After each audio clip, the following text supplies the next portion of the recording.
ইরানের বিরুদ্ধে কি তবে বড় কোনো সামরিক অভিযানের পথে হাঁটছে আমেরিকা?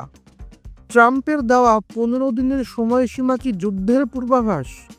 ইরানের বিরুদ্ধে ফের সুর চড়ালেন মার্কিন প্রেসিডেন্ট ডোনাল্ড ট্রাম্প। এবার সরাসরি খারাপ কিছু ঘটবে তার হুঁশিয়ারি দিয়েছেন। ওয়াশিংটনে তার নবগঠিত বোর্ড অফ পিসের বৈঠকে ট্রাম্প স্পষ্ট জানিয়েছেন, ইরানের সঙ্গে দীর্ঘ চেষ্টার পরও কোনো সমঝোতায় আসা সম্ভব হয়নি। এবার সময় এসেছে চূড়ান্ত সিদ্ধান্তের। তেহরানকে মাত্র 10 থেকে 15 দিন সময় বেঁধে দিয়েছেন ট্রাম্প।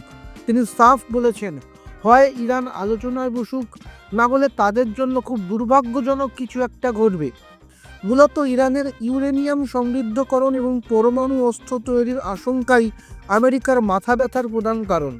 অন্যদিকে ইরানও নাছোড়বান্দা, তারা নিজেদের সার্বভৌম অধিকার ছাড়তে নারাজ। এই পরিস্থিতিতে মধ্যপ্রাচ্যের ভবিষ্যৎ কোন দিকে এগোচ্ছে তা নিয়ে বিশ্বজুড়ে তৈরি হয়েছে উদ্বেগ। ট্রাম্পের এই কড়া হুঁশিয়ারি কি শেষ পর্যন্ত যুদ্ধের দিকে মোড় নেবে?